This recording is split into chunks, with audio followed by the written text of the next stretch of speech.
సదాశివసమారంభాం శంకరాచార్యమధ్యమాం అస్మదాచార్యపర్యంతాం వందే గురుపరంపరాం. హరి ఓం. శ్రీ గురుభ్యో నమః. హరి ఓం. ఈరోజు వేదాంత డిండిమ 15వ పాఠం. చాలా చాలా బాగుంటుంది ఈ పాఠం. 15వ పాఠం 51 నుంచి 57 శ్లోకాలు, అంటే 6 శ్లోకాలు సుమారుగా మనకు ఉన్నాయి.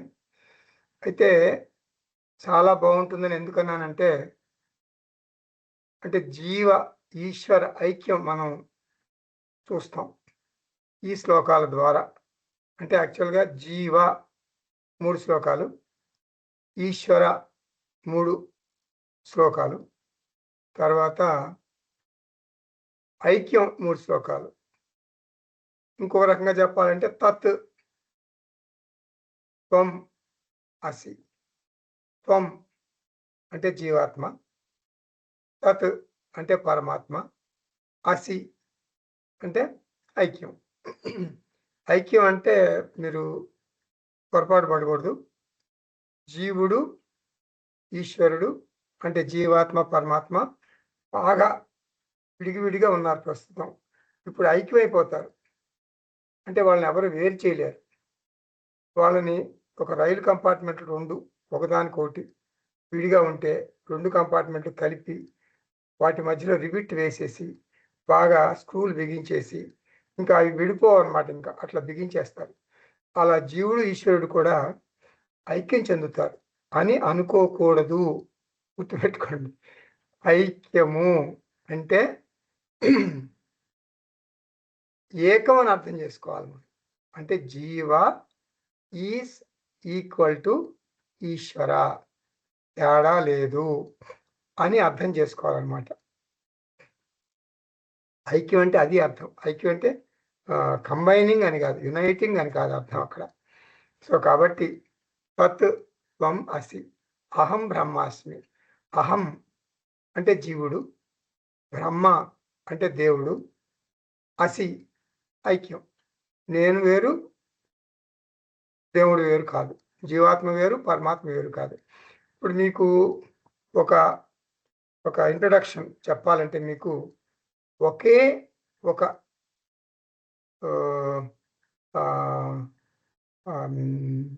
చైతన్యం, ఒకే ఒక చైతన్యం ఒకటే, ఒకే చైతన్యం ఇలా ఒక అద్దంలో వెళ్ళింది అనుకోండి. అంటే నీ మొహం, లేకపోతే ఇంకో రకంగా చెప్తున్నా, నీ మొహం అద్దంలో చూసుకున్నావు. అక్కడ 2 అద్దాలు ఉన్నాయి. ఒకటి కాన్వెక్స్ అద్దం, ఒకటి కాంకేవ్ అద్దం. 2 అద్దాలు ఉన్నాయి. నీ ముఖం చక్కగా చాలా చాలా అందంగా ఉంటావు నువ్వు, చంద్రబింబం అన్నమాట. చంద్రబింబం, నీ అంత అందంగా ఎవరు ఉండరు ప్రపంచంలో అనుకో. సపోజ్ నువ్వేం చేస్తున్నావు, ఒక అద్దంలో చూస్తున్నావు, కాన్వెక్స్ లెన్స్. ఆ కాన్వెక్స్ లెన్స్లో చూడగానే నీకు మతిపోయింది.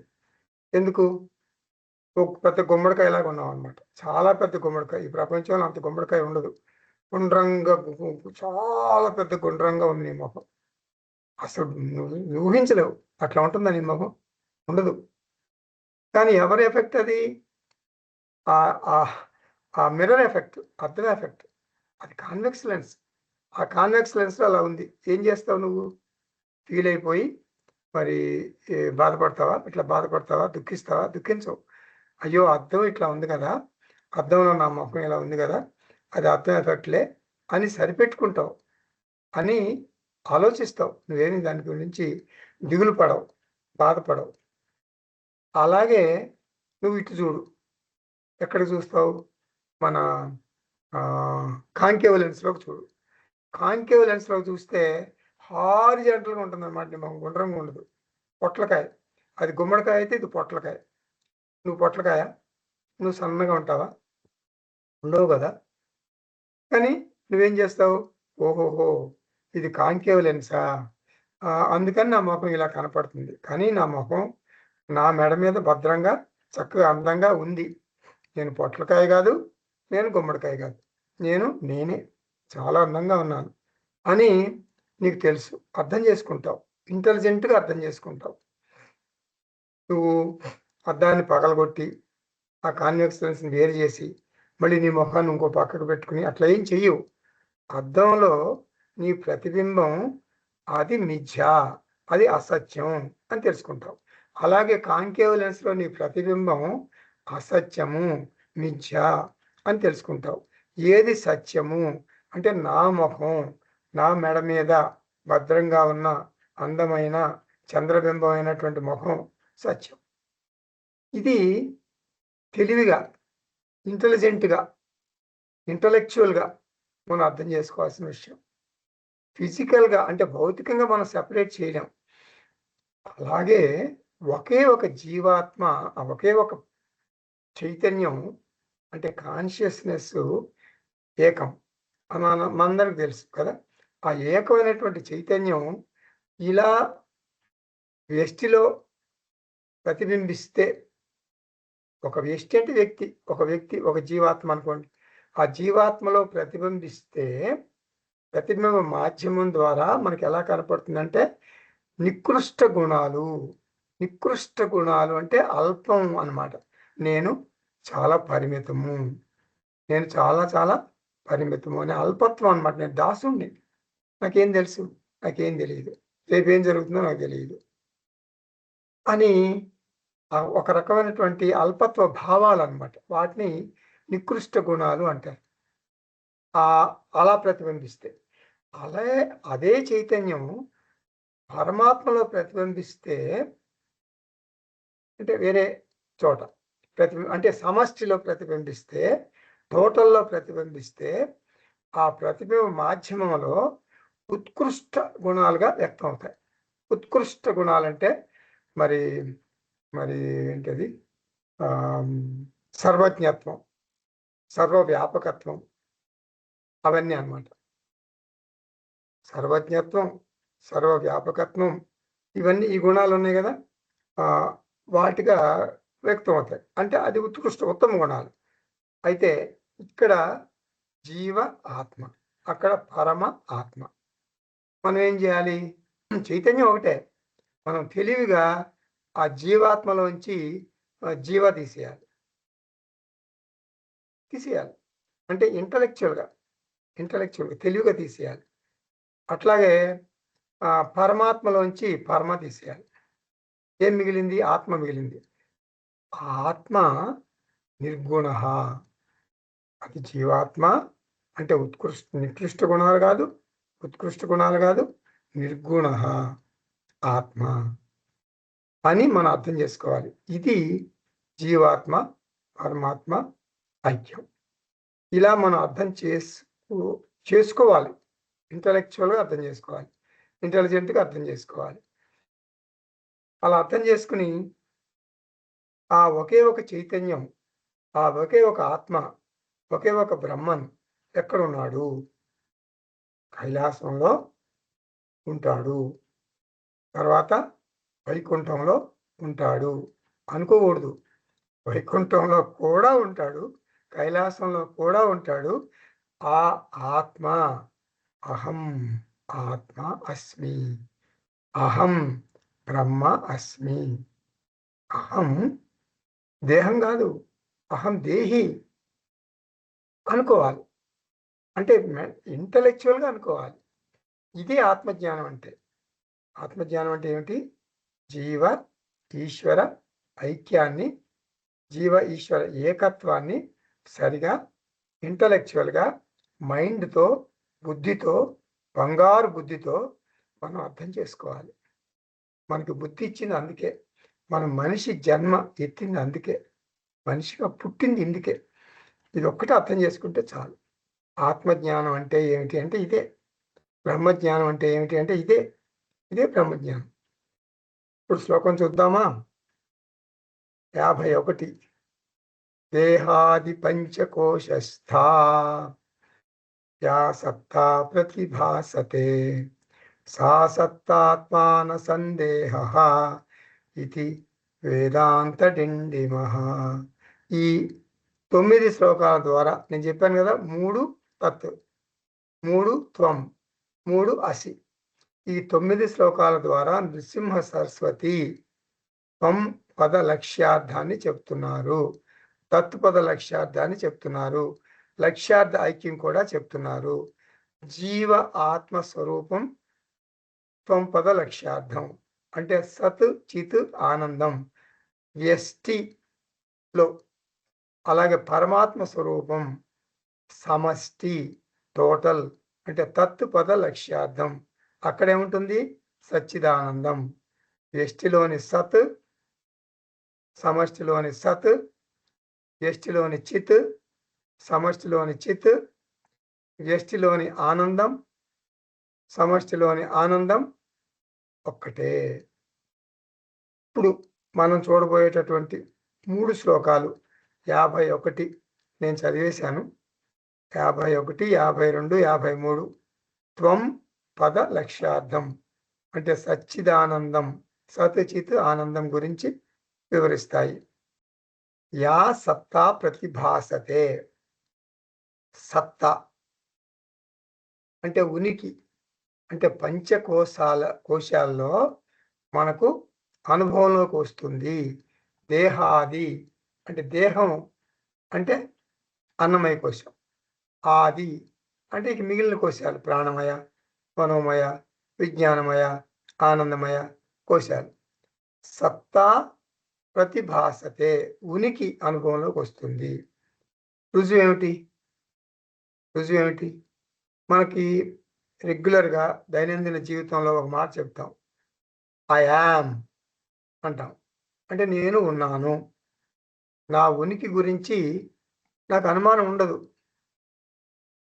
నీవు ఒక వ్యక్తిని నీవు ఉన్నావా అని అడిగితే, ఒక్క నిమిషం sir, give me 1 minute time, నేను నా భార్యని అడిగి నేను ఉన్నానో లేదో చెప్తాను, ఎందుకంటే ఆవిడ కోపం తెచ్చుకోకూడదు అని అంటాడా? అనడు. అనడు. వెంటనే ఏమంటాడు? నేను ఉన్నాను అంటాడు. బృహదారణ్యక ఉపనిషత్తులో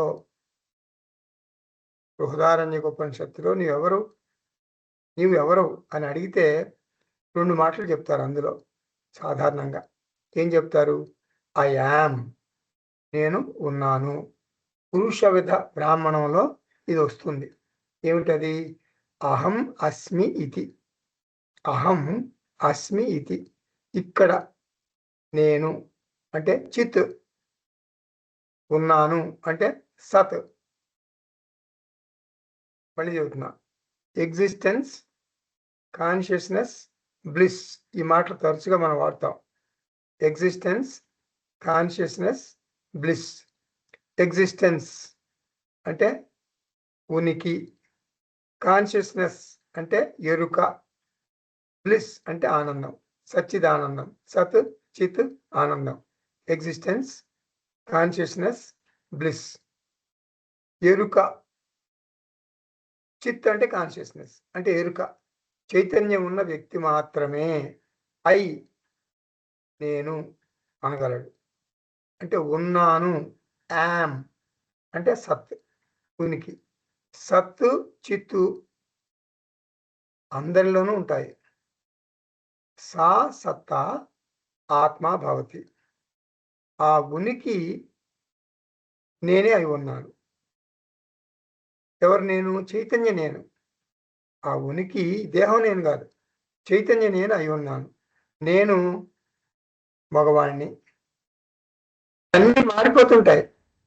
అంటే స్త్రీలింగం పురుషలింగం మారవు. నేను సాధారణంగా మనం ఏమంటాం? యువకుడిని అంటాం, వృద్ధుడిని అంటాం, అవన్నీ చెప్తుంటాం కదా. అవన్నీ మారిపోవు. అవి అన్నప్పుడల్లా, నేను యువకుడిని అన్నప్పుడల్లా నేను నాను, నేను నేను అట్లా నేను మారుతుందా? మారదు. నువ్వు 10 ఏళ్ళప్పుడు నేను అంటావు, నీకు 40 ఏళ్ళు వచ్చినా నేను అంటావు, నీకు 90 ఏళ్ళు వచ్చినా నేననే అంటావు కదా. ఆ నేను మారదు. నీ ఏజ్ మారిపోతుంది, నీ దేహస్థితి మారిపోతుంది, అన్నీ మారిపోతుంటాయి. నేను ఉన్నాను అనేది మారదు. ఇది అసలైన నేను, చైతన్య నేను. సా సత్తా ఆత్మ. ఇక్కడ ఆత్మ అంటే జీవాత్మ. త్వం పద లక్ష్యార్థః నా సందేహః, అనుమానం లేదు. ఇది వేదాంత డిండిమః. 52వ శ్లోకం చూద్దాం. దేహాది పంచకోశస్థా యా స్ఫూర్తి అనుభూయతే సా స్ఫూర్తిరాత్మానైవాన్యత్ ఇది వేదాంత డిండిమః. నేను ఉన్నాను. ఉన్నాను అంటే ఉనికి. నేను అంటే ఎరుక. నేను ఉన్నాను. నా పక్కన ఏమి ఉన్నాయో కూడా నాకు తెలుసు. ప్రతి జీవాత్మకు ఉనికి, ఎరుక ఈ రెండు ఉంటాయి. యా స్ఫూర్తి, స్ఫూర్తి అంటే చైతన్యము, చేతన తత్వము, అవేర్నెస్, కాన్షియస్నెస్, చైతన్యం. చిత్ అంటే కాంతి, అంటే ప్రకాశం. అనుభూయతే నాకు ఎక్స్పీరియన్స్లోకి వస్తుంది, నాకు అనుభవంలోకి వస్తుంది. నా చుట్టుపక్కల ఏమున్నాయో నాకు తెలుసు. దీన్నే సెల్ఫ్ అవేర్నెస్ అంటారు. సా స్ఫూర్తి. సుషుప్తిలో ఒకసారి గుర్తుపెట్టుకోండి, గాఢ నిద్రలో అంతా శూన్యము, అంతా ఖాళీ, నాకు ఏది అనుభవంలోకి రావటం లేదు అనేది నాకు తెలుస్తుంది. ఇది నాకు ఎలా తెలుసు? నాకు నిద్ర నుండి లేచిన తర్వాత నేను చెప్పగలుగుతున్నాను. ఏం చెప్పగలుగుతున్నాను? నాకు ఏమీ తెలియలేదు, నేను గాఢ నిద్రపోయాను అని చెప్తున్నాం. జాగ్రత్త, స్వప్న, సుషుప్తి ఈ 3 అవస్థలలో ఒకే చైతన్యం ఉంటుంది, ఒకే అవేర్నెస్ ఉంటుంది. అది నిర్గుణ తత్వము. గుణములు ఉండవు. గుణాలు ఉంటే అవి స్థూల, సూక్ష్మ, కారణ శరీరాలకి సంబంధించినవి. ఆ చైతన్య తత్వమే ఆత్మ. నైవ అన్యత్. నైవ అన్యత్ అంటే వేరే ఏది కాదు. అంటే దేహం కాదు. దేహం ద్వారా, మనసు ద్వారా చైతన్యం వ్యక్తం అవుతుంది. మనస్సు ద్వారా చైతన్యం వ్యక్తం అవుతుంది. ఈ శ్లోకంలో చిత్, కిందటి శ్లోకంలో సత్ చెప్పారు. ఇది వేదాంత డిండిమః. నేను సత్, చిత్, ఆత్మ. ఇప్పుడు 53వ శ్లోకంలో మనం ఏం చూడబోతున్నాం మీకు తెలుసు. ఏం చూడబోతున్నాం? ఆనందం. సత్ 51, 52 చిత్. ఇప్పుడు ఆనందం చూడబోతున్నాం మనం 53వ శ్లోకంలో. 53 దేహాది పంచకోశస్థా యా ప్రీతి అనుభూయతే సా ప్రీతిరాత్మా కూటస్థః ఇది వేదాంత డిండిమః. నేను సత్తు చిత్తు మాత్రమే కాదు, ఆనందం కూడా. నేను ఆనంద స్వరూపం. మరి నేను ఆనందాన్ని అనుభవంలోకి తెచ్చుకోలేకపోతున్నాను. ఎందుకని? ఇది చాలా ఇంపార్టెంట్. మీరు జాగ్రత్తగా పట్టుకోవాలి ఈ పాయింట్ని. నేను ఆనంద స్వరూపాన్ని కదా, మరి అనుభవంలోకి రావటం లేదు నాకు. ఎందుకు రావట్లేదు? నేను ఆనంద స్వరూపాన్ని, అందుకే ఆనందాన్ని నేను అనుభవించలేకపోతున్నాను. ఇది సమాధానం. ఏమిటది సమాధానం? నేను కానిది నేను అనుభవంలోకి తెచ్చుకుంటాను. అంతే కదా. నేను ఏదైనా నేను కానిది అంటే నేను దృక్ కదా. నేను దృశ్యాన్ని అనుభవంలోకి తెచ్చుకోగలను. నేను దృక్కు, నేను సబ్జెక్టుని ఎలా ఎక్స్పీరియన్స్ చేస్తుంది? చేయదు కదా, చేయలేదు కదా. సబ్జెక్టు ఆబ్జెక్ట్ని ఎక్స్పీరియన్స్ చేస్తుంది. మన ఐస్ తమని తాము చూసుకోలేవు, లోకమంతా చూస్తాయి కదా. ఆత్మ ఆనందం, అది ఎప్పుడూ సబ్జెక్టే. కాబట్టి ఆత్మానందం నేను అనుభవిస్తున్నాను ఎవరన్నా అంటే అది మంచిదిగా, అది అబద్ధం, అది నిజం కాదు. సబ్జెక్ట్ని అనుభవించలేదు. కాబట్టి నేను ఒరిజినల్ ఆనందాన్ని అనుభవంలోకి తెచ్చుకోలేను. అది సైకలాజికల్‌గా ఊహించాలి. ఆత్మ అకర్త, అభోక్త, సచ్చిదానందం, నేనే సత్, నేనే చిత్, నేనే ఆనందం అని మనసులో ఊహించుకుంటే మనకు ఆనందం వస్తుంది. అంటే మనసులో కల్మషాలన్నీ వెళ్ళిపోతాయి. ఎందుకెళ్ళిపోతాయి? నేను మనసు కాదు గదా! అటువంటి కల్మషపూరితమైన మనసుని నేను చూస్తున్నాను. కల్మషరహితమైనటువంటి మనసుని నేను చూస్తున్నాను. రాగం ఉన్న మనుషుని చూస్తున్నాను. రాగం ఉన్న మనసుని. ద్వేషం ఉన్న మనసుని చూస్తున్నాను. నా మనసుని, నా మనసుని, ఇక్కడ మనసుని, నా బుద్ధిని నేను అసంగంగా, చైతన్యంగా చూస్తున్నాను. సాక్షిగా. అది. అలా అది ఇంటెలిజెంట్‌గా ఊహించాలట్లా.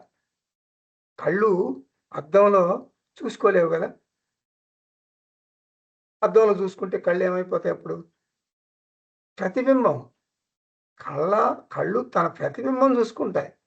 అది ఒరిజినల్ కళ్ళు గాదు. ఇప్పుడు కళ్ళు నా కళ్ళు చూస్తే నాకే అసహ్యమేసింది. ఎందుకు? అద్దం బాగాలేదు. అద్దం కొంచెం దుమ్ము పట్టుంది. అప్పుడు నా కళ్ళు సరిగ్గా కనపడవు. నా మొఖం సరిగ్గా కనపడదు. నా మొఖం అంతా ఏదో గొగ్గులు, గొగ్గులు, గొగ్గులుగుంటుంది. అక్కడ ప్రాబ్లమ్ బింబంలో లేదు. ప్రతిబింబంలో ఉంది.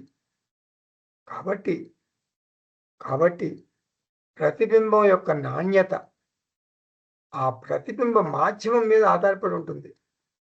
ఒరిజినల్‌గా కళ్ళు పనిచేస్తాయి స్వతంత్రంగా. కానీ అద్దంలోని ప్రతిబింబం అద్దం మీద ఆధారపడి ఉంటుంది.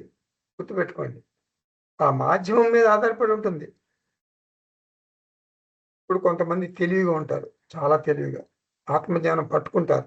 2 ఏళ్ళు శాస్త్రం వింటారు. చాలా చాలా బాగా ఆత్మజ్ఞానాన్ని పట్టేసుకుంటారు. వచ్చేస్తుంది వాళ్ళకి. కొంతమంది 10 ఏళ్ళు విన్నా, 15 ఏళ్ళు విన్నా కూడా ఆత్మజ్ఞానం పట్టుకోలేరు. ఎందుకని? వాళ్ళ మనస్సు, వాళ్ళ బుద్ధి మీద ఆధారపడి ఉంటుందది. అది మాధ్యమం. ఆ మాధ్యమం కొంతమంది కర్పూర బుద్ధి ఉంటుంది. కర్పూర బుద్ధి ఉంటే చక్కగా వెలిగిపోతుందన్నమాట. గురువు చెప్తాడు, వింటారు. చాలామంది ఏంటంటే గురువు బ్రహ్మ, గురువు విష్ణు అంటారు. కానీ గురువు మీద విశ్వాసం ఉండదు. అసలు గురువు అంటే ఎవరు? మీరు లేడీసు అంటే ఇప్పుడు గాదు, ఇప్పుడు లేడీస్ కాదు. పూర్వం రోజుల్లో స్త్రీలు ఏం చేసేవాళ్ళు జడలేసుకునేవాళ్ళు. ఆ జడలంటే ఒక 3 పాయలుంటాయి. ప్రతి జడకి వెనకాల జుట్టు ముడేసుకుంటారు గదా! ఆ జడ అంటారు. ఆ జడకి 3 పాయలు. ఇప్పుడు గాదు. పూర్వం రోజుల్లో స్త్రీలు అట్లా వేసుకునేవాళ్ళు. ఆ జడకి 3 పాయలుంటాయి గదా! అదే గురువంటే. గురువంటే గురువు ప్లస్ శాస్త్రము ప్లస్ భగవంతుడు. అంతే. ఈ మూడే. అట్లా గురువుని నువ్వు భావిస్తే గురువు, దేవుడు, శాస్త్రము 3 ఒక్కటే అని భావిస్తే అదే కర్పూర బుద్ధంటే. వెంటనే నీకు ఆత్మజ్ఞానం కలుగుతుంది. ఇంకా పక్క చూపులు చూడవు. ఈ గురువుని పెట్టుకొని ఇంకో గురువు వెనక పక్క చూపులు చూసావంటే నీ గురువు మీద లక్ష్యం లేదనే కదా అర్థం. ఎట్లా ఉండాలంటే ఒక కన్వర్జ్డ్ లైట్ అంటే మనం ఎక్స్‌పెరిమెంట్ చేసుకునేవాళ్ళం కదా! చిన్నప్పుడు స్కూల్‌లో. కాన్వెక్స్ లెన్స్ అనుకుంటా. ఆ కాన్వెక్స్ లెన్స్ మీదుగా ఆ సూర్యకిరణాలంతా గదంతా ఉంటాయి కదా! ఈ గదిలో ఉన్నటువంటి సూర్యకిరణాలన్నీ కూడా ఒక లెన్స్ ద్వారా పంపిస్తే హ్మ్. ఒక స్ట్రాంగ్ బీమ్ పంపిస్తే కాన్సంట్రేటెడ్ బీమ్ పంపిస్తే దాని పక్కన ఒక చిన్న కాగితం పెడితే, ఒక దూది పెడితే అది కాలిపోతుంది. చూడండి. అంటే ఆర్జవం ఉండాలి. ఆర్జవం. అంటే అన్ని అంగాలు మన దేహం అంతా కూడా కార్యకరణ సంఘాతం అంతా కూడా కాన్సంట్రేషన్, కాన్సంట్రేషన్. గురువు అంటే శాస్త్రం. శాస్త్రం అంటే దేవుడు. 3 ఒకటే. అలా, అలా కాన్సంట్రేట్ చేయగలిగితే కర్పూర బుద్ధితో శాస్త్రం వింటే నువ్వు పక్క చూపులు ఎందుకు చూస్తావు? చూడవు గదా! చాలామంది అడుగుతుంటారు. ఏవండీ వేరే గురువుని కూడా మాకు వేరే గురువున్నాడు. ఆ గురువున్నాడు. ఏం చేయమంటారని అడుగుతారు. అది పెద్ద ప్రశ్నే కాదు. అంటే గురువుల్ని గౌరవించండి. శాస్త్రం నీకెవరు చెప్తున్నారు? ఆత్మవిద్య ఎవరు బోధిస్తున్నారు? అది కదా ముఖ్యం. నువ్వెందుకు పుట్టావు? మనిషి జన్మ ఎందుకు ఎత్తావు? మనిషిగా నువ్వు జన్మించింది ఎందుకు? ఎందుకు? చెప్పు. అంటే ఒకే ఒక కారణం. నాకు మోక్షం కావాలి. నేను మోక్షం పొందాలి. నేను జీవన్ముక్తి. మోక్షం పొందితే జీవన్ముక్తి. ఈ దేహం రాలిపోతే విదేహముక్తి. అంటే వ్యష్టి సమిష్టిలో కలిసిపోయింది. పంచకోశాలు పంచభూతాలు నాలో ఉన్న పంచభూతాలు ప్రపంచంలో ఉన్న పంచభూతాలతో కలిసిపోయినాయి. అంతే కదా! వ్యష్టి సమష్టిలో కలిసిపోయింది. గంగా నది సముద్రంలో కలిసిపోయింది. అలా అర్థం చేసుకోగలిగితే అప్పుడు కర్పూర బుద్ధి నీకు ఉంటే ఉన్నట్టు అనమాట. కర్పూర బుద్ధి ఉంటే ఆత్మజ్ఞానం ఎందుకు రాదు నీకు? వచ్చేస్తుంది కదా! కాబట్టి ప్రతిబింబ మాధ్యమం చాలా ఇంపార్టెంట్. ప్రతిబింబ మనస్సు మీద అందరి మనసులు ఉంటాయి. అందరికీ మనసులు ఉంటాయి. అందరికీ చైతన్యం మనసే మాధ్యమం. ప్రతిబింబ మాధ్యమం మనసే. కానీ ఆ మనసుని బట్టి ఉంటుంది అంతా. మనసు, బుద్ధి, చిత్తం, అహంకారం అంటాం కదా! కొంతమందిలో మనసు డామినేట్ చేస్తుంది. కొంతమందిలో బుద్ధి డామినేట్ చేస్తుంది. బుద్ధి డామినేట్ చేసిన వాళ్ళు పైకొస్తారు. మనసు డామినేట్ చేసిన వాళ్ళంతా ఎగుడు దిగుడు. ఆయారాం, గయారాం, ఆయారాం, గయారాం. ఇది చేయాలా? అది చేయాలి. ఇది చేయాలి, అది చేయాలి. నాకు ఆత్మజ్ఞానం రాలేదు. అంటే చాలా నెగెటివ్ టెండెన్సీ ఉంటుంది వాళ్ళలో. మనసు డామినేట్ చేస్తే మనసు లాగేస్తుంది వెనక్కి. నీ మొహం. నీకు ఆత్మజ్ఞానం ఎప్పుడొచ్చింది? అనుకుంటున్నావు వచ్చిందని, నీకు రాలేదు. ఎవరు చేస్తారు? థర్మామీటర్‌తో మనం జ్వరం కొలుచుకుంటాం. ఫీవర్ ఎంతుంది? 101. అట్లా కొలుచుకుంటాం. ఆత్మజ్ఞానం వచ్చిందని ఏదైనా మీటర్ ఉందా మనకి? లేదు కదా! ఎవరికి వాళ్ళే తెలుసుకోవాలి. కొంతమంది నా కోపం కంట్రోల్ అవ్వట్లేదండి అంటారు. అసలు మనకి భగవద్గీత 16వ అధ్యాయంలో ఉంది ఒకటి. ఏంటది? ప్రిపేర్డ్‌నెస్ అంటారు. అంటే ఏంటంటే సంస్కారం. భగవద్గీత 16, 17 అధ్యాయాలు ముఖ్యంగా ఆత్మజ్ఞానం గురించి చెప్పవు. అసలు మాట్లాడవు. భగవద్గీత అంటే ఆత్మజ్ఞానం గురించే కదా మెయిన్. కానీ 16, 17 అధ్యాయాలు స్పెషల్‌గా సంస్కారం అంటే ఎలా మనం అంటే దాన్నేమంటారు?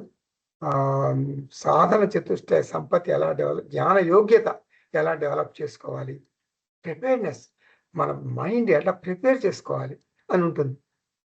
దాంట్లో 16వ అధ్యాయంలో ఏముంటుందంటే, అంటే దైవాసుర సంపత్ విభాగ యోగంలో అసలు నువ్వు మనిషివేనా? జెంటిల్ రిమైండర్ అని అని చెబుతుందనమాట అది 16వ అధ్యాయం. Gentle reminder. ఒకసారి నిన్ను చూసుకో. అద్దంలో చూసుకో. యెస్! నేను మనిషినే. అయితే నువ్వు ఈ పని చేయరా? అని 8 మాటలు చెప్తారాళ్ళు. అంటే 16 అధ్యాయాలు ఉంటాయి ఇవి. నువ్వు నిజంగా మనిషివైతే నీ హెల్త్‌ని మంచిగా చూసుకో.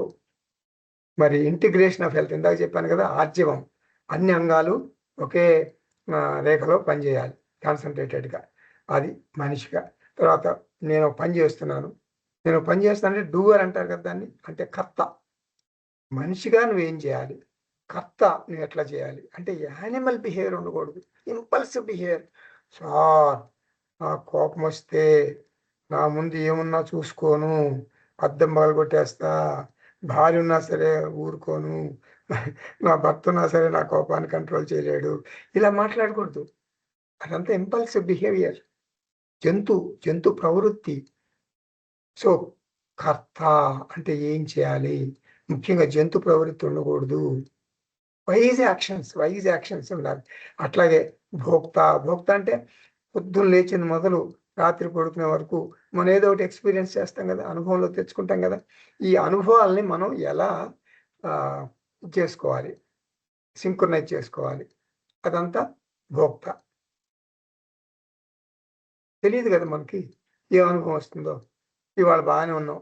రేపు ఎవరో చనిపోతారు. మన ఇంట్లోనే చనిపోతారు. పక్కింట్లో చనిపోతారు. ఏం జరుగుతుందో తెలీదు. నువ్వే చనిపోవచ్చు. అట్లా మనకు తెలియని దాన్ని తెలుసుకుంటాం. స్లోగా. అంటే ఫ్యూచరు మనకి ఫోల్డ్ మనకు తెలివి వ్యక్తం అవ్వదు కదా! అంటే భోక్త అనేవాడు ఎలా చేయాలి? ఏం చేయాలి? అంటే నేనిప్పుడు చెప్పలేను. టైం లేదు. కాబట్టి భోక్త ఎలా ప్రవర్తించాలి? కర్త ఎలా ప్రవర్తించాలి? చూడండి. మనిషి, కర్త, భోక్త ఈ 3 విచిత్రం ఏంటి తెలుసా? 16 అధ్యాయాలు ఈ 3 కామన్ మ్యాన్. మనం గాదు. మనం ముముక్షులం గదా! సో, మనిషి, కర్త, భోక్త ఈ ప్రవర్తనలన్నీ కూడా ఒక ఒక సమాజంలో ఉన్నటువంటి కామన్ మనిషి గురించి చెప్పారు భగవద్గీతలో. మనకు వేరే జెప్పారు. మనకు వేరే ఏం జెప్పారు? ముముక్షువులు. మనమంతా ముముక్షువు గదా! మనదంతా వేరే కేటగిరీ.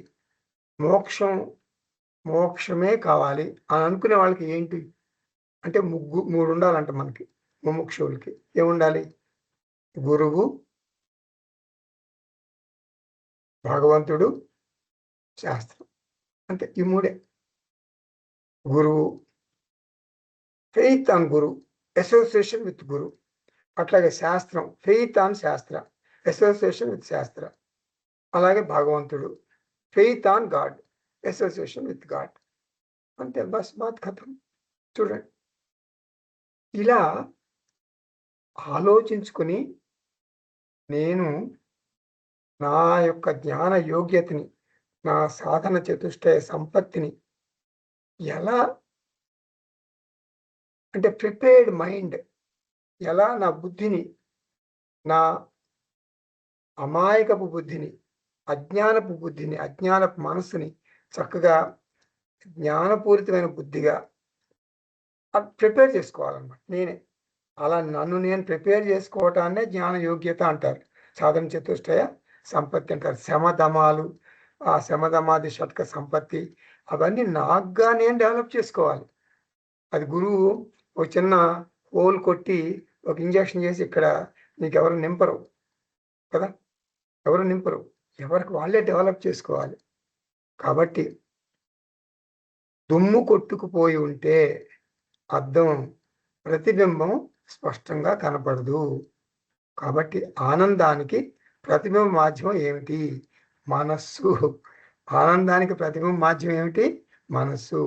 నేను ఒరిజినల్ ఆనందాన్ని, బింబ ఆనందాన్ని, ఆత్మ ఆనందాన్ని ఏం చేస్తున్నాను నేను? ఏం చేస్తున్నాను? ఆ ప్రతిబింబాన్ని మనసుకిస్తాను అప్పుడప్పుడు.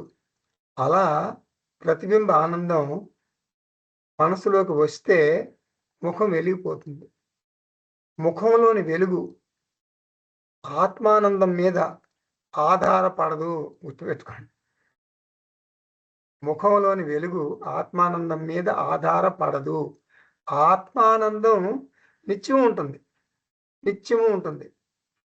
మనస్సులో ప్రతిబింబ ఆనందం ఉంటేనే ముఖంలో ప్రసన్నత కనిపిస్తుంది. ముఖంలోని ఆనందం బింబ ఆనందమైన నా మీద ఆధారపడి ఉంటే ఏం జరుగుతుంది? ముఖం 24/7 24/7 ఆనందంగానే ఉండాలి. కానీ అలా జరగట్లేదు కదా! అప్పుడప్పుడు మనసులోనికి ప్రతిబింబ ఆనందం వస్తుంది. అప్పుడు అది ముఖంలో ప్రతిబింబిస్తుంది. ఒక ఫోన్‌లో ఒక విషాద వార్త వింటే మనసులో విషాదం వస్తుంది.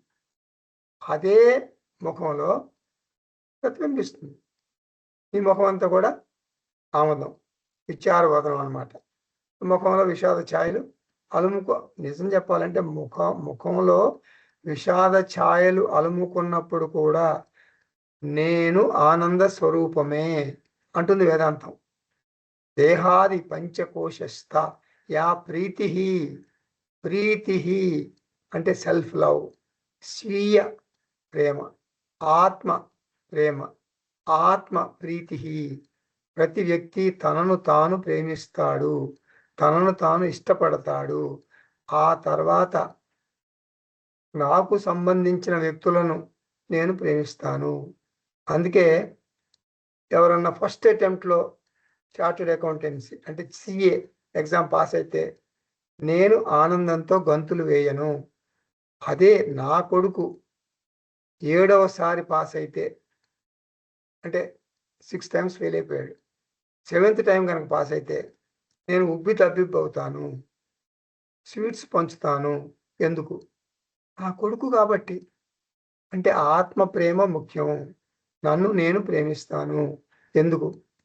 ఒకే ఒక కారణం ఉంది అంటుంది వేదాంతం. ఆత్మ ఆనంద స్వరూపం కాబట్టి. ఆత్మ దుఃఖ స్వరూపం అయితే ఎవ్వరికీ స్వీయ ప్రేమ ఉండదు. సహజ ప్రేమ ఉంది అంటే నేను ఆనంద స్వరూపం అని అర్థం. యా ప్రీతిః సా ప్రీతిః ఆత్మ అంటే సహజ ప్రేమ. సాతు అస్మిన్ పరమ ప్రేమ స్వరూప అని నారద భక్తి సూత్రాల్లో ఉంటుంది. అంటే ప్రేమ ఆనందాన్ని ఇస్తుంది, ద్వేషం దుఃఖాన్ని ఇస్తుంది. ప్రతి వ్యక్తి ఆనందం కోరుకుంటాడు. ఆనందాన్నిచ్చే వ్యక్తులను, ఆనందాన్నిచ్చే వస్తువుల్ని కోరుకుంటాడు. దుఃఖాన్ని కోరుకోడు. దుఃఖాన్ని కలిగించే వ్యక్తులకు, వస్తువులకు దూరంగా ఉండాలని కోరుకుంటాడు. ఇంతవరకు నేను ఆ వ్యక్తి వలన ఆనందం వస్తుంది అనుకున్నాను. ఇప్పుడు తెలిసింది నాకు ఆ వ్యక్తి వలన దుఃఖం వస్తుంది అని. అంతే. వెంటనే నేను ఆ వ్యక్తిని ద్వేషిస్తా. నేను ఆ వ్యక్తిని ప్రేమించలేను. నాకు సుఖహేతువు అనుకున్న విషయం ఇప్పుడు దుఃఖహేతువుగా మారింది. అంటే ప్రేమ ద్వేషంగా మారింది.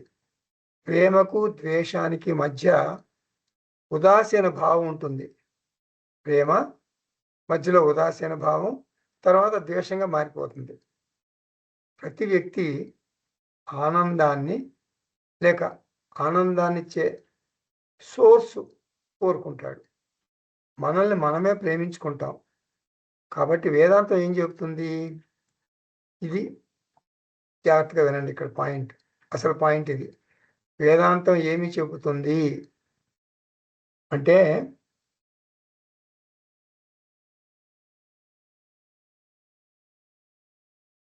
శాంతి, శాంతి, భద్రత, ఆనందం నాలోనే ఉన్నాయి.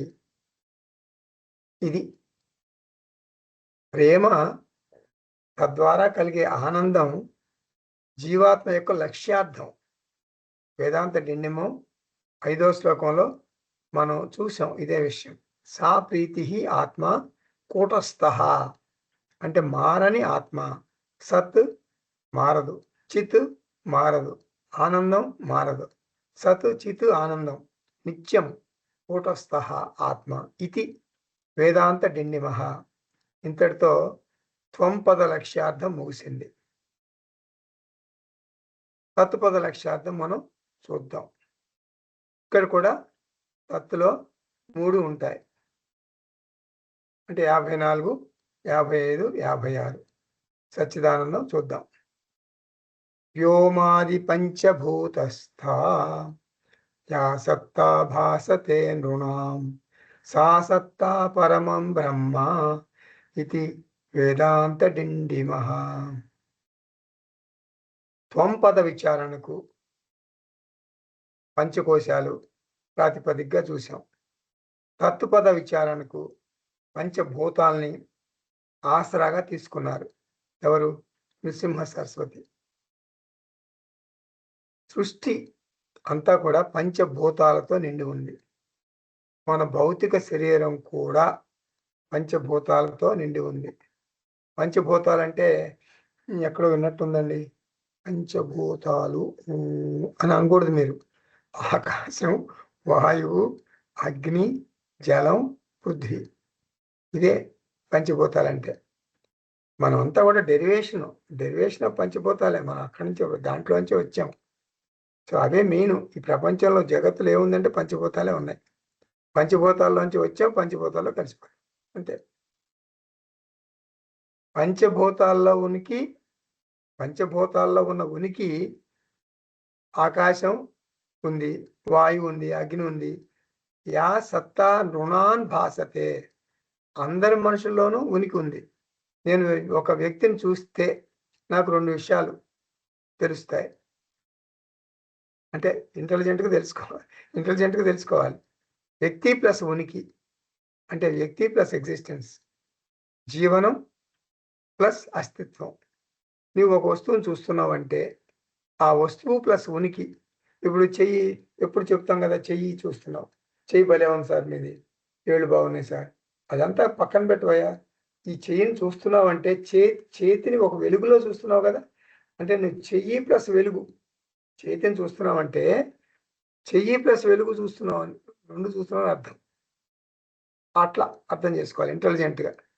రెండు విషయాలు నీకు అనుభవంలోకి వస్తాయి. ఒక క్లిప్ ఉంది ఇక్కడ, ఏమిటి అర్థం? క్లిప్ ఉన్నది, క్లిప్పు ప్లస్ ఉన్నది అంటే క్లిప్పు ప్లస్ ఉనికి. భాసతే అంటే పంచభూతాలు ప్లస్ వాటి ఉనికి. సా సత్తా, సాధారణంగా మనం ఏం చేస్తామంటే ఉనికి అనే విషయం, సత్ అనే విషయం పట్టించుకోం. ఇప్పుడు మీరు వేదాంతం క్లాస్ అయిపోయింది, ఇప్పుడు ఈ క్లాస్ అయిపోయింది, ఇంటికి వెళ్తున్నారు అంటే ఫిజికల్ క్లాస్ అనుకోండి. మీరు ఎందరినో వ్యక్తులను చూస్తారు, ఎన్నో కార్లు చూస్తారు, బయట బజార్లో ఎన్నో బిల్డింగ్స్ చూస్తారు, షాపులు చూస్తారు.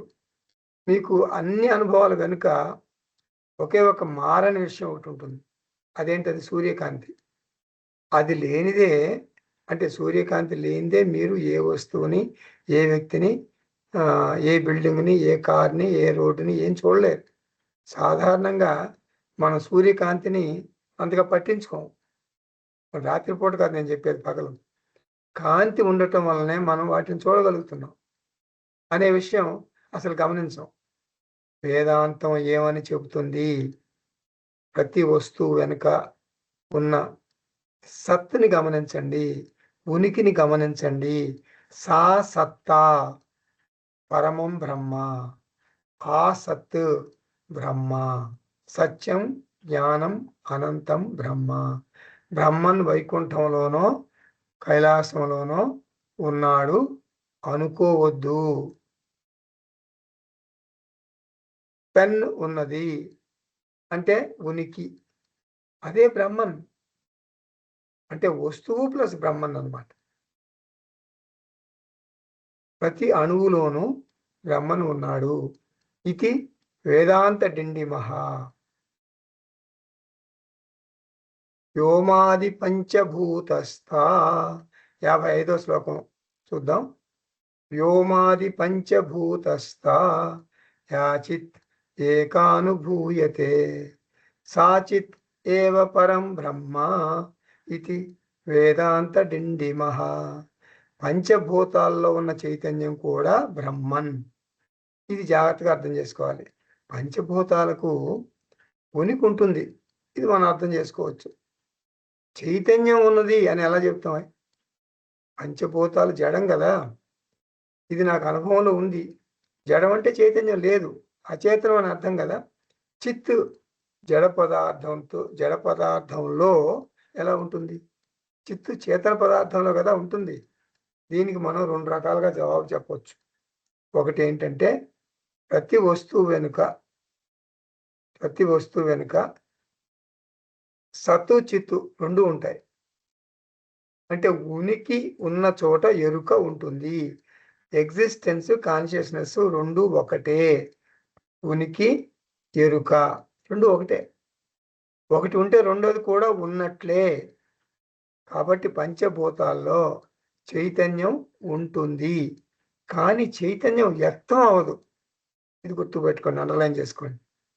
కానీ చైతన్యం వ్యక్తం అవ్వదు. ఎందుకని? సూక్ష్మ శరీరం లేదు కాబట్టి. ఈ జవాబు బృహదారణ్యక ఉపనిషత్తులో చెప్పారు. ఏం చెప్పారు? నీవు జడ పదార్థం యొక్క ఉనికి గురించి మాట్లాడితే, ఒక చిన్న క్లిప్ అనుకో, పని క్లిప్ ఉంది అంటే ఒక షరతు ఉంది. ఏంటది? ఆ క్లిప్ నీకు తెలిసి ఉండాలి. తెలిసిన వస్తువు గురించే నీవు మాట్లాడగలవు. ఇప్పుడు భవిష్యత్తులో నీకు తెలుసుకోబోయే వస్తువుల గురించి కూడా మాట్లాడగలవు. ఇప్పుడు గెలాక్సీ ఉంది, ఒక నక్షత్రం ఉంది.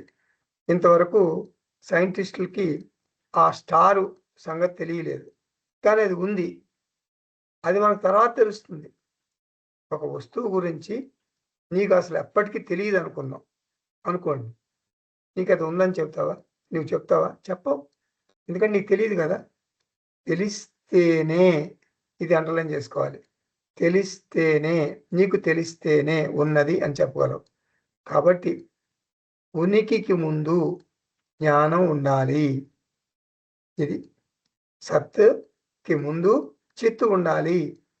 జ్ఞానం లేకుండా, అంటే చిత్తు లేకుండా, ఎరుక లేకుండా నీ వస్తువు గురించి మాట్లాడలేవు. 2 ఉండాలి. మనకు కొమ్ములున్నాయా? గేదెలకుంటాయి కొమ్ములు. ఎద్దులకి కొమ్ములుంటాయి. దున్నపోతుకి కొమ్ములుంటాయి. మనుష్య శృంగం నాస్తి. ఎందుకని? ఎందుకు లేవు మన కొమ్ములు? మనకి కొమ్ముల గురించి మాట్లాడటం. మనం మాట్లాడం. ఎందుకంటే లేవు కాబట్టి.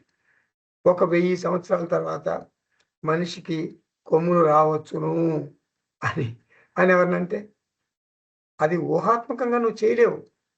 నీ ఊహలకు అంతుండదు. ఉనికికి ముందు ఎరుక ఉంటుంది. ఇది సూత్రం. పంచభూతాలు ఉన్నవి. పంచభూతాల యొక్క జ్ఞానం ఉంది కాబట్టి, అంటే ఘట సత్తా ఉంది. అంటే ఘట జ్ఞానం ఉంది అని అర్థం. ఇది అద్వైత మకరందంలో చెప్తారు. నహి భానాదృతే సత్వం నర్తే భానం చితో చితః. చిత్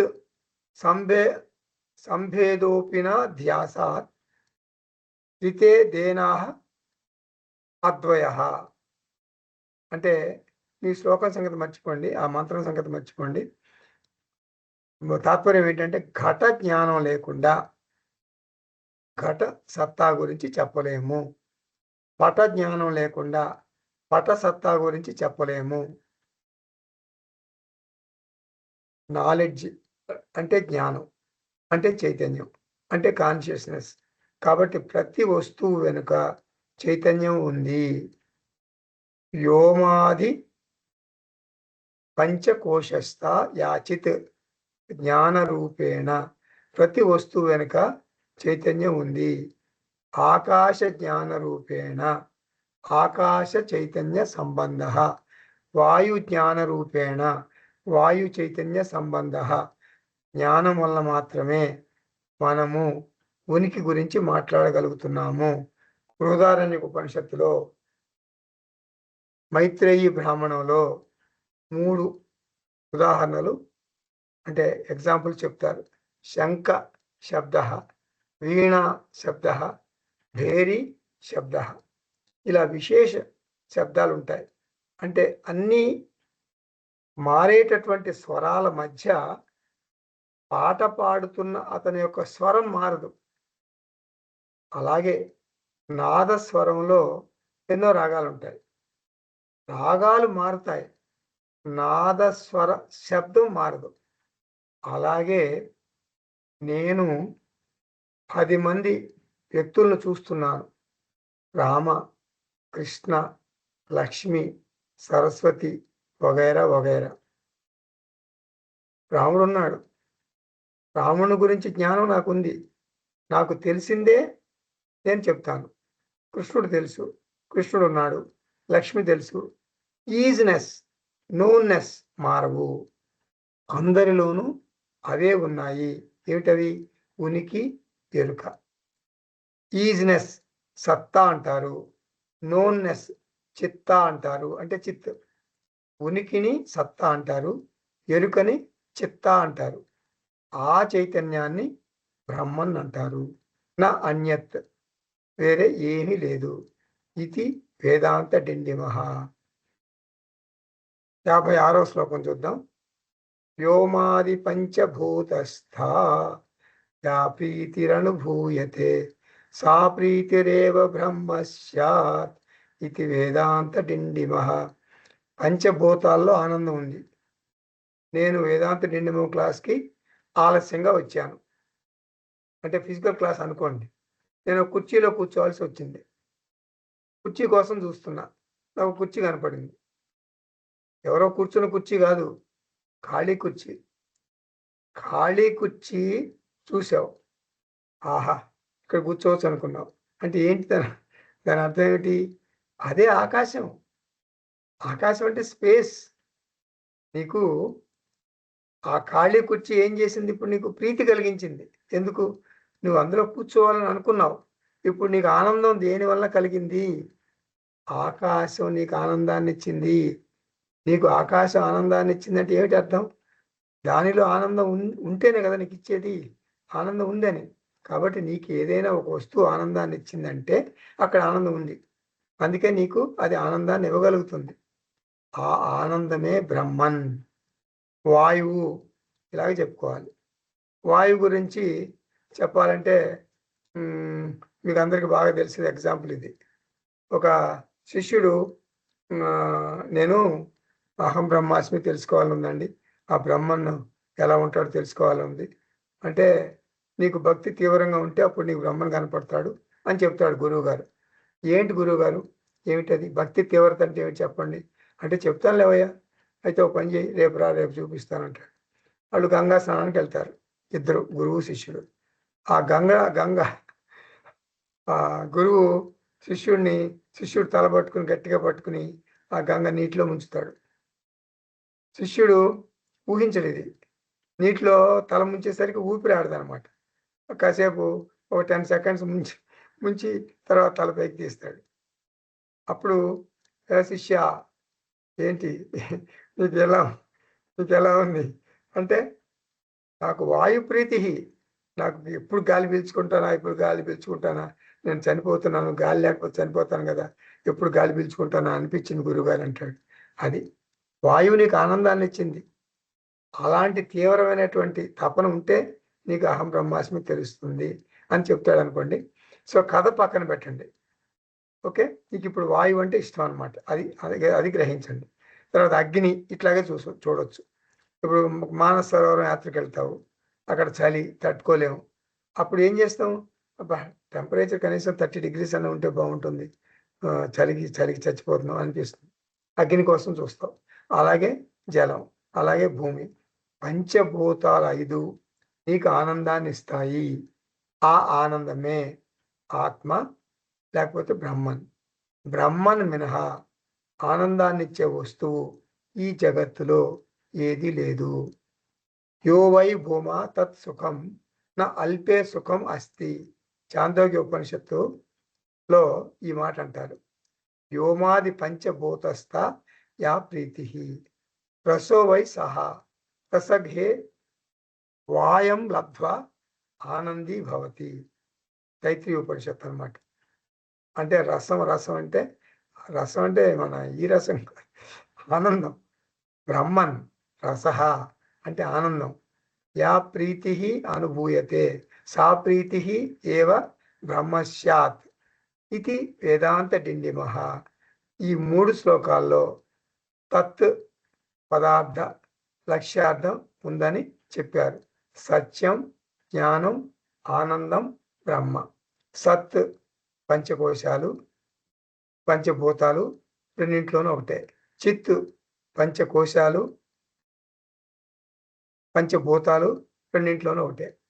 3 శ్లోకాలేమో సత్ ఐక్యం, 3 శ్లోకాలు చిత్ ఐక్యం, 3 శ్లోకాలు ఆనందం ఐక్యం చెప్తారనమాట. 57వ శ్లోకం. దేహాది కోశగా సత్తా వ్యాస వ్యోమాది భూతగా మానాభావాన్న తద్భేద ఇది వేదాంత డిండిమః. యా సత్తా దేహాది కోశగా. సత్ అంటే పంచకోశాల్లో ఉంది. అదే సత్తు పంచభూతాల్లోనూ ఉంది. భేదం లేదు. దేహానికి ఆకాశానికి తేడా ఉంది. కానీ సత్తు విషయంలో దేహానికి ఆకాశానికి భేదం లేదు. కాంతి నా దేహం మీద పడుతుంది.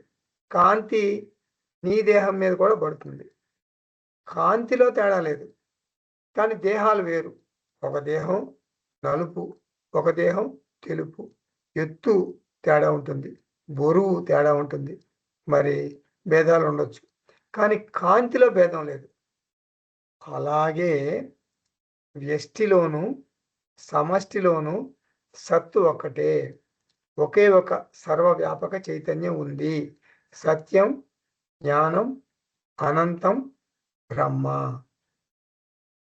స్వస్తి. ఓం పూర్ణమద పూర్ణమిదం పూర్ణాత్ పూర్ణముదచ్యతే పూర్ణస్య పూర్ణమాదాయ పూర్ణమేవావశిష్యతే. ఓం శాంతి శాంతి శాంతి. హరి ఓం. శ్రీ గురుభ్యో నమః. హరి ఓం.